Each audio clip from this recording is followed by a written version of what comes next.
Halo, Ma. Halo Pak, si adik ini udah jadwal vaksin loh. Menurut dokter anaknya cuma boleh ditunda 2 minggu loh dari jadwal. Kan di umurnya masih di bawah 18 bulan, vaksinnya harus lengkap. Terus udah gitu nanti kalau lewat kan kasihan, vaksinnya jadi nggak lengkap, gimana ini? Oh, ya udah nanti Bapak ini aja ya. Booking ke rumah sakit aja ya. Loh, tapi ini pandemi COVID-19 loh Pak, gimana ke rumah sakitnya? Nanti ketularan nggak ya? Terus mana ini kan libur sekolah nih, terus si kakak nih ribut terus minta disunat karena temennya semua udah disunat lagi. Aduh pusing deh Pak. Aduh, ya juga ya. Lagi pandemi gini, bingung Bapak juga ya. Oh iya, kan Bapak punya kenalan dokter nih. Ntar Ma ya, Bapak tanya dulu ke dokternya, nanti Bapak telepon Mama lagi ya. Oke deh, Mama tunggu ya Pak ya. Oke, ntar Ma ya. Ya.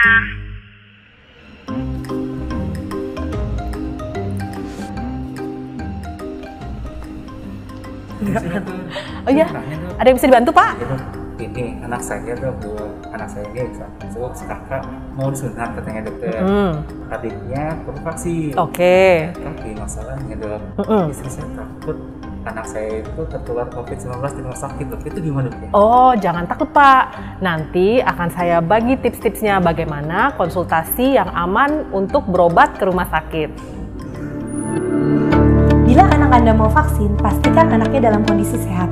Pastikan tidak demam ataupun ada keluhan lainnya. Buatlah janji terlebih dahulu dengan dokter anaknya agar tidak menunggu terlalu lama. Dapat pula mendaftar dahulu, lalu menunggu di mobil, kemudian meminta tolong perawat untuk memanggil apabila nomornya sudah dekat. Biasanya, rumah sakit akan memisahkan antara poliinfeksi dengan polivaksin, sehingga anak sakit dengan tidak sakit tidak akan tercampur. Dan apabila ada emergensi atau kegawatan, biasanya anak akan masuk melalui unit gawat darurat. Bila anak Anda perlu untuk berkonsultasi, misalnya ada kelainan seperti hernia, kemudian juga anak Anda misalnya ingin disunat, jangan takut untuk konsultasi ke dokter bedah anak Anda. Tetapi ada beberapa hal yang perlu diperhatikan. Yang pertama, pastikan anak Anda sedang sehat, jadi tidak sedang menderita sakit, misalnya lagi batuk, pilek, demam, atau ada diare ya. Nah, yang kedua, untuk konsultasi di poliklinik bedah anak sebaiknya buat janji dulu dengan dokternya. Jadi tidak terlalu lama berada di rumah sakit. Yang ketiga, saat mengunjungi rumah sakit, pastikan Anda dan anak Anda menggunakan masker.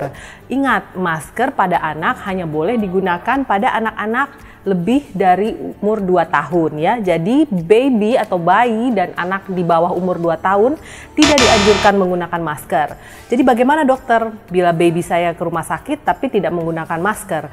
Jadi lebih baik pada stroller baby Anda ditutupi saja dengan plastik ya. Itu sangat lebih baik daripada bayinya menggunakan masker karena sistem pernafasan bayi atau anak di bawah umur 2 tahun sangat berbeda. Jadi tidak dianjurkan untuk menggunakan masker ya.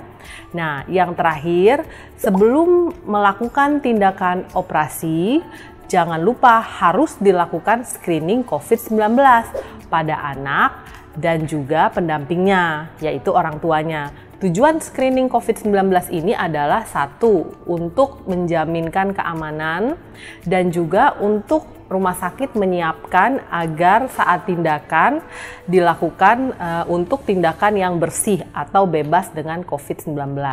Bila anak sakit berat, sebaiknya dibawa ke emergensi atau unit gawat darurat segera. Jangan takut, rata-rata rumah sakit sudah memisahkan antara pasien umum yang suspek COVID dengan yang tidak. Jadi biasanya akan aman. Dan jangan tunda berobat apabila penyakitnya atau kondisinya cukup berat. Bila anak Anda memiliki gejala ringan, tidak apa dibawa ke rumah sakit, berkonsultasi melalui telemedicine atau langsung ke poli anak, poliklinik biasa. Yang harus diperhatikan adalah selama di rumah sakit, perhatikan social distancing, perhatikan pemakaian masker, dan jangan lupa untuk pendampingnya dianjurkan tidak ramai-ramai ya, hanya dibawa oleh satu pendamping, misalnya satu orang tua saja. Kebanyakan rumah sakit saat ini akan melakukan screening saat pasien ataupun pengunjung akan masuk. Biasanya akan dilakukan screening untuk batuk, pilek, ataupun demam, ataupun gejala respiratorik lainnya.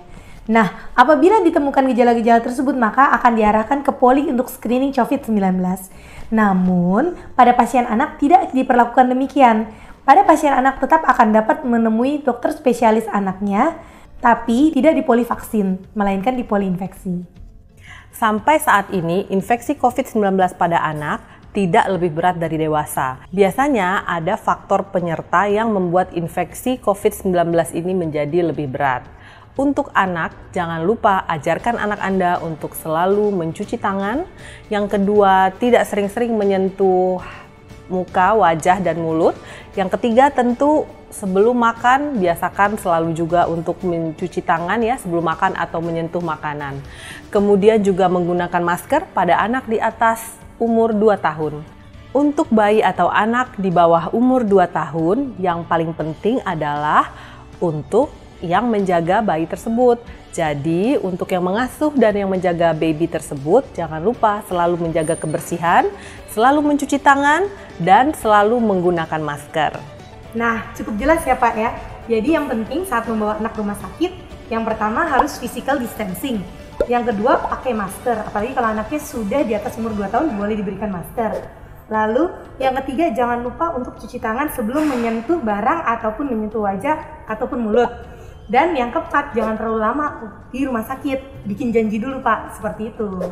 Jadi gitu Pak, tidak bermasalah untuk membawa anak-anak berkonsultasi ke rumah sakit selama mengikuti tips and tricks yang tadi, oke? Oh gitu dok ya, jadi tentang dok lah.